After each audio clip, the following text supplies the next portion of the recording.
समारोह के अध्यक्ष, जिनके मार्गदर्शन में हमारे जैसे हजारों कार्यकर्ता सामाजिक क्षेत्र में, राजनीतिक क्षेत्र में आज भी सफलतापूर्वक काम करते हैं, राम बहादुर भाई साहब, मुख्य अतिथि भारत सरकार के मंत्री भाई महेंद्र जी, भारत सरकार के राज्य मंत्री अनुप्रिया जी,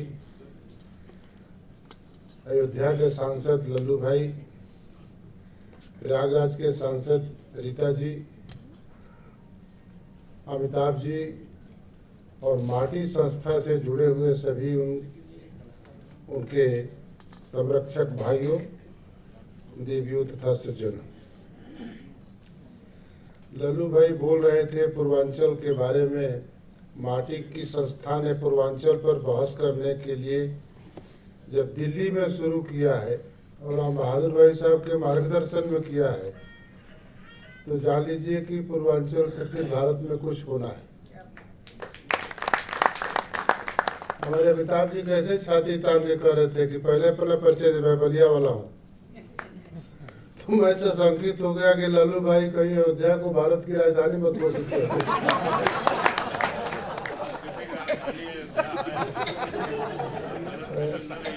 राम राज्य के फेर में पड़े हैं तो सोचते हैं कि अयोध्या के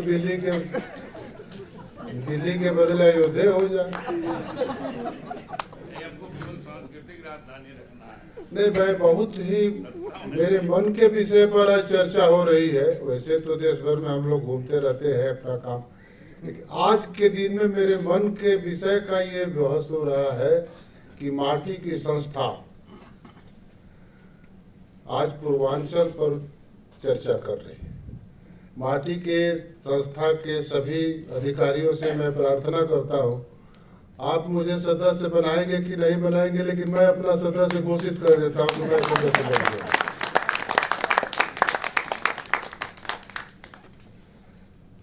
पूर्वांचल, उत्तर प्रदेश का पूर्वांचल एक ऐसा भौगोलिक स्थिति का स्थान है जो देश के आर्थिक विकास का, राजनैतिक विकास का, सामाजिक विकास का और सांस्कृतिक विकास का केवल कार्य ही नहीं किया है, उसके लिए बलिदान भी किया है।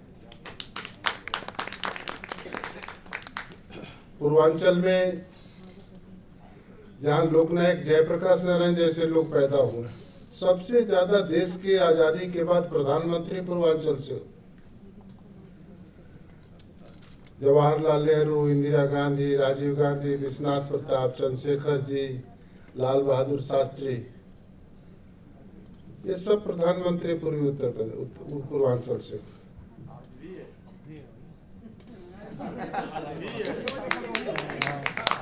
वही अभी मैं कहने जा रहा हूँ। तो नरेंद्र भाई को प्रधानमंत्री होना हुआ तो काशी के सांसद हुए, क्यों शर्मा जी? पूर्वांचल के नाम पर वो भी छाती तान के बैठते हैं। पूर्वांचल, इसका एक बहुत सटीक मुझे जानकारी है। मैं उस समय पढ़ता था, लोकतंत्र के बचाने के आंदोलन चल रहे थे, राम बहादुर भाई साहब उसके मार्गदर्शक होते थे। सिताब दियरा जयप्रकाश नारायण की जन्मभूमि होती है, मेरा गांव उनका गांव एक ही पास में। अमिताभ जी का पारिवारिक संबंध है जयप्रकाश नारायण जी से। तो जयप्रकाश जी आए थे, उमुजवानी के मैदान में एक मीटिंग थी, शर्मा जी सारी व्यवस्था कराए थे। तो जयप्रकाश जी के स्वागत में गीत गाया जा रहा था। आंदोलन चरम पर था और आगे बढ़ाने के लिए जयप्रकाश जी उत्साहित करने के लिए आए। तो जयप्रकाश नारायण को उत्साहित करने के लिए पूरब के लोग, हमारे आसपास के जिलों के लोग इकट्ठा हुए। तो वहाँ गीत उनके स्वागत में हो रहा था। तो गीत गाने वाला मुझे बैठे बैठे याद कर रहा था। मैं तीन पचवा नहीं जानी हम पूर्विया भाई जी, शायद इधर कुछ लोग नहीं जानते। 3-5 मैंने जानते हैं क्या होता है? मैंने पूर्विया के लोग धूर्तता नहीं करते हैं, वही 3-5 नहीं जाने हम पूर्विया भाई जी।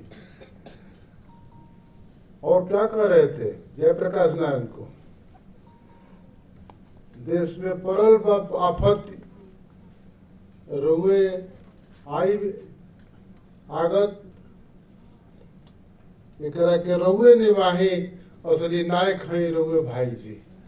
जयप्रकाश नारायण के उनके गांव के लोग कह रहे थे कि रऊ आप ही निर्वाह कर सकते हैं, देश पर जो आपत्ति है उसको निर्वाह करने के लिए गांव के लोग गैस के लोग। कितनी निश्चलता है।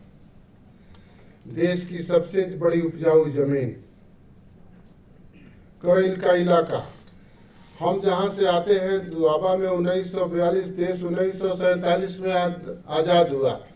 अमिताभ जी क्यों छाती तान के कह रहे थे कि बलिया का हूं, बलिया 42 में आजाद हो गया।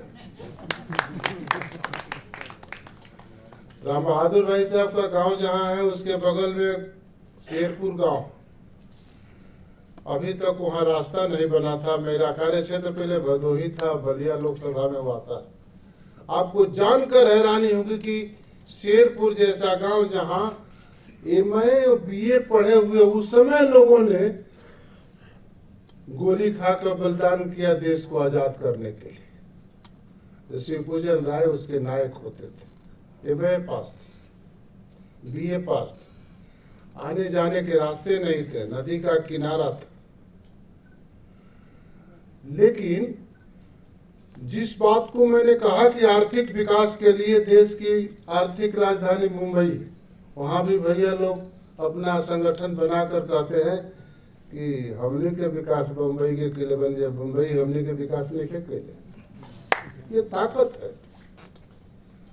मैं पहली बार 1991 में संसद में आया तो चंद्रशेखर जी हमसे पूछे कि ये वीरेंद्र तोरा कैसन लागता हो संसद में अला पर, तो हम कहले कि हमरा ऐसा नहीं लगता है कि हमरा ले बढ़ के हूँ नहीं।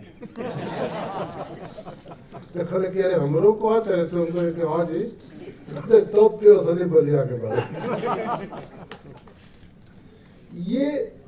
ये मैं ऐसा नहीं है कि मैं ही कहता हूँ, वो सारे लोगों के अंतर स्वाभिमान इस तरह के होते हैं जो 1942 के आंदोलन में मैं भी ये पास जिनसे तमाम परिवार की संभावनाएं जुड़े होती है, वो भी गोली खा के सब वो अपने देश के लिए समर्पित हो जाते। आर्थिक विकास की बात मैंने कहा, दुनिया की सबसे बड़ी उपजाऊ जमीन पूर्वांचल की है और अभी तक सबसे कम उपज देती थी। अभी बल्कि पूर्वांचल के लोगों ने यह मांग नहीं की कि दुनिया की सबसे बड़ी उपजाऊ जमीन है, मैं शासन को रेवेन्यू देता हूं, लेकिन शासन हमारे उपजाऊ जमीन को पैदावार को बढ़ाने की कोशिश करे। शासन की पद्धति होती रही, फिर बढ़ता गया। आज के दिन में आपको जानकर हैरानी होगी, सब लोग जानने वाले लोग हैं कि खेती का ही काम पूर्वांचल का मूल काम है और लोग बाहर रहते हैं, कुछ नौकरी करते हैं, कुछ व्यवसाय करते हैं, ठीक ठाक से करते हैं, लेकिन खेती का काम बेसिक काम है। अमिताभ जी बैठे उस बात को ठीक से जानते हैं। कोविड के महामारी में दुनिया के सारे उत्पादन के क्षेत्र बंद हो गए थे, लेकिन खेती का उत्पादन 42% बढ़ गया था। और पूर्वांचल के रिपोर्ट भी होगी आपके पास, पूर्वांचल के उपजाऊ जमीन के उपज का ही बड़ा कारण रहा कि आज शासन के द्वारा मुफ्त में अनाज बांटकर लोगों को भूखमरी से इस कोविड के महामारी में मरने नहीं दिया गया। यह पूर्वांचल की ताकत है, उसके धरती की, उसके माटी की ताकत और वहां के लोगों की श्रम की शक्ति। आर्थिक विकास, राजनीतिक विकास में आप समझ सकते हैं सामाजिक चेतना कितनी है।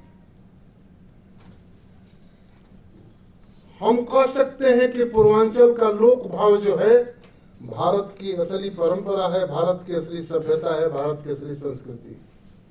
आप जान लीजिए,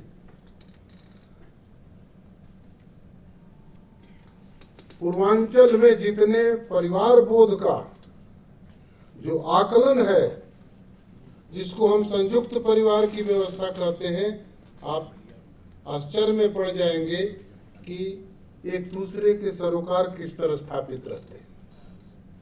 आज बाजार का असर है, परिवार टूट रहे हैं।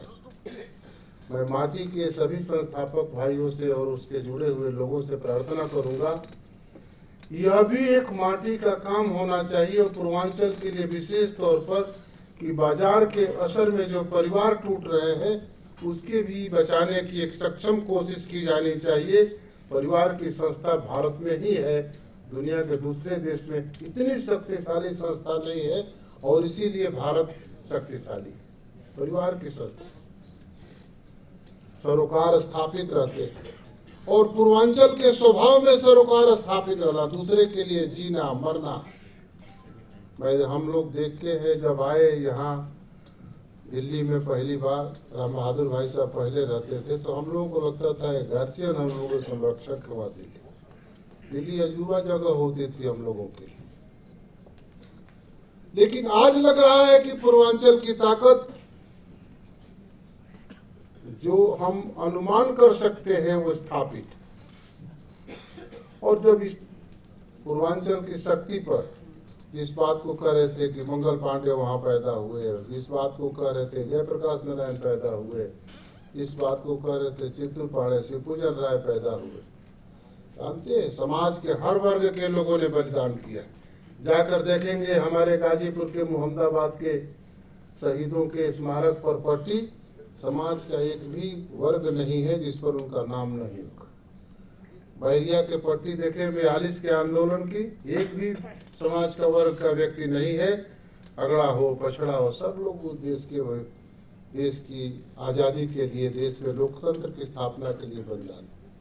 और मैंने देखा है, मैं उस समय छात्र जीवन में था कि लोकतंत्र पर खतरा लगने लगा तो ये इस पूर्वांचल के लोग बहुतायत संख्या में खड़े हो गए कि लोकतंत्र की स्थापना हमने बलिदान देकर की है, लोकतंत्र को हम स्थापित रखेंगे। और रहा भी, राम बहादुर भाई साहब उसके मार्गदर्शक होते थे उस आंदोलन। इस प्रकार सांस्कृतिक आंदोलन जिस तरह के चले, आज के दिन में वो भारत के लिए एक मार्गदर्शन स्थापित कर सकता है। भोजपुरी भाषा में जो एक लगाव है, ये सब भाषा लोक भाषाओं के लिए होता है। और मैं भारत सरकार में जो लोक भाषा को बढ़ावा देने के लिए जो कोशिश हो रही है, मैं उसके लिए बहुत ही धन्यवाद देना चाहता हूं भारत सरकार के प्रधानमंत्री को कि उन्होंने लोक भाषाओं को बढ़ावा देने की बहुत सक्षम कोशिश की। आज मुझे पूरा भरोसा हो रहा है कि पूर्वांचल की ताकत ये शंकर भाई फिर से उजागर करेंगे और पूर्वांचल की ताकत लगता है कि कुछ आगे आने वाले दिनों में करने वाली है। जो होगा हम भी उसमें शामिल रहेंगे। पूर्वांचल ही देश को मार्गदर्शन कर सकता है।